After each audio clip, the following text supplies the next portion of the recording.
और खबर आ रही है अलीगढ़ से, जहां कांग्रेस 2027 की विधानसभा चुनाव की तैयारी में जुटी है। वहीं उत्तर प्रदेश के अलीगढ़ में पार्टी के भीतर ऐसी रार मची है जिसने आला कमान की नींद उड़ा दी है। एनसीईआरटी किताब के विरोध करने एक युवा नेता को इतना भारी पड़ा कि उसकी पार्टी ने उसे पार्टी से ही बाहर का रास्ता दिखा दिया। पूरा मामला तब गरमाया जब कांग्रेस युवजन सभा के प्रदेश सचिव राजा भैया ने पूर्व विधायक विवेक बंसल पर गंभीर आरोप लगाए। राजा भैया का दावा है कि उन्होंने जनता के हित में जिला कलेक्ट्रेट पर एनसीईआरटी किताबों को लागू करने की मांग की थी, लेकिन पूर्व विधायक ने उन्हें ऐसा करने से रोका। बात ना मानने पर राजा भैया को निष्कासित कर दिया गया।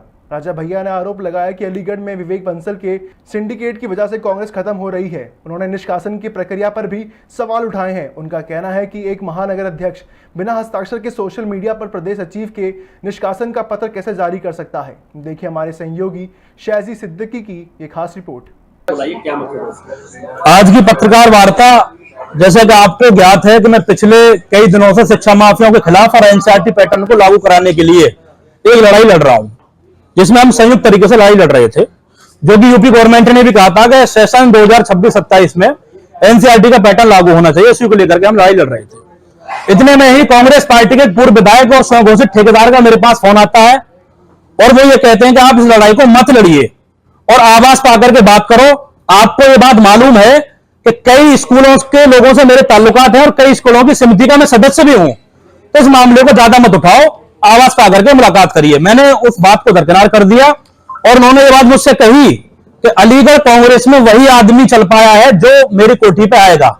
मैंने उनकी बात को नहीं माना। उन्होंने फोन काटते समय मुझसे ये कहा था कि मैं आपको पद से जो है निकलवा दूंगा, और यही हुआ।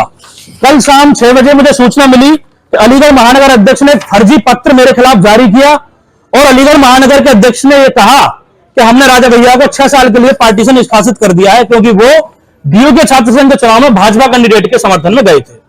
मैं ये कहना चाहता हूं कि पहली बात तो अलीगढ़ महानगर अध्यक्ष ये बताएं कि उनको अधिकार किसने दिया कि वो एक उत्तर प्रदेश युवा कांग्रेस के सचिव को अपनी पार्टी से बर्खास्त कर सकते हैं। जिस महानगर अध्यक्ष को पार्टी का संविधान नहीं पता, ऐसे इंसान को महानगर अध्यक्ष बनाया गया।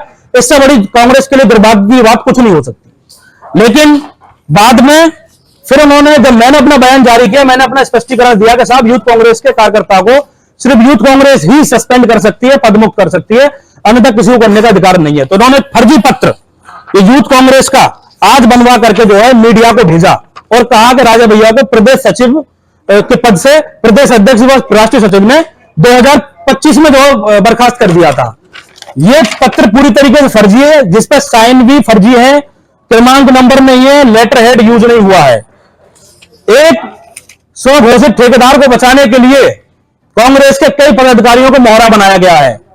जो स्वघोषित ठेकेदार पूर्व विधायक कौन विधानसभा से विधायक बनने का सपना देख रहे हैं, उनसे एक 24 साल का नौजवान झेला नहीं जा रहा है। वो नौजवान जो गरीब मजदूर युवा छात्रों की लड़ाई लड़ रहा है और वो उस लड़ाई को दमदारी से उठा रहा है, गरीब बच्चों की जेब पर डाका डालने से रोक रहा है, उसकी लड़ाई को ये लोग दबाना चाहते हैं और आवाज को दबाना चाहते हैं। जिस नेता के ऊपर राजस्थान के प्रभारी रहते हुए, सॉरी माफ करना, हरियाणा के प्रभारी रहते हुए ये आरोप लगे कि साहब भारतीय जनता पार्टी के पक्ष में रुपए लेकर के वोट कराए गए, तत्काल प्रभाव से भारतीय कांग्रेस ने उसको पदमुक्त किया, निष्कासित किया, वो स्वघोषित ठेकेदार एक नौजवान के ऊपर उंगली उठा रहे हैं। मैं ये कहना चाहता हूं कि वो कांग्रेस, राहुल जी और प्रियंका जी को इसमें सोचना चाहिए। ये वो लोग हैं जो कांग्रेस के लिए काल बनकर के पैदा हुए हैं।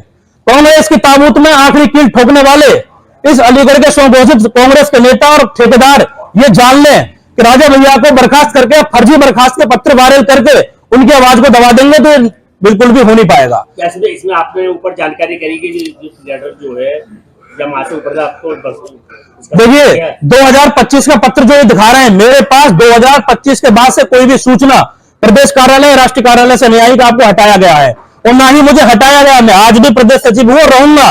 लेकिन मैं ये कहना चाहता हूं कि जो इनकी अपनी जो दादागिरी है कांग्रेस के मठाधीशों की, वो मैं चलने नहीं दूंगा।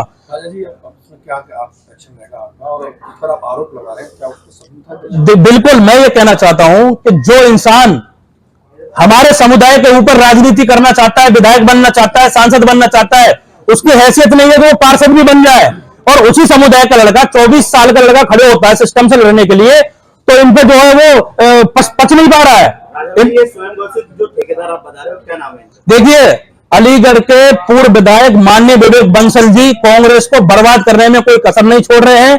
कांग्रेस के लिए काल बनकर के पैदा हुए हैं। कांग्रेस की ताबूत में आखिरी कील ठोकने का काम विवेक बंसल कर रहे हैं। विवेक बंसल जी पे इनके हलफनामे के अनुसार 2022 के तमाम आपराधिक मुकदमे दर्ज हैं। एक आपराधिक मुकदमे वाला नेता एक निष्पक्ष छवि के युवा के ऊपर उंगली उठा रहा है, इससे ज्यादा शर्म की बात कोई नहीं हो सकती। जो आला कमान है, क्या आप उससे शिकायत करेंगे कांग्रेस के आला कमान से मेरी बात हुई है, उन्होंने मेरा अपना पक्ष रखने के लिए दिल्ली बुलाया। मैं अपना जाकर दिल्ली पक्ष रखूंगा, लेकिन मैं आला कमान से आपके माध्यम से कहना चाहता हूं, इस कांग्रेस को इन लोगों से बचाइए।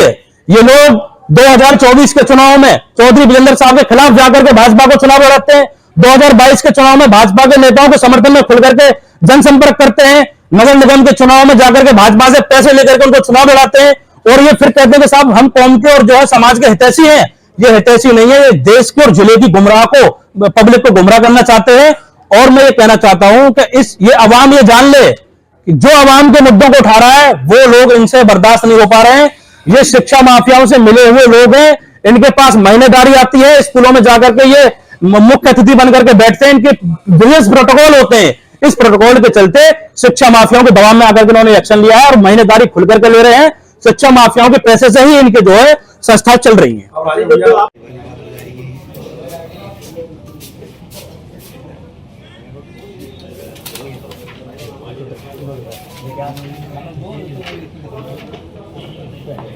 तुम सिक्रेट हो।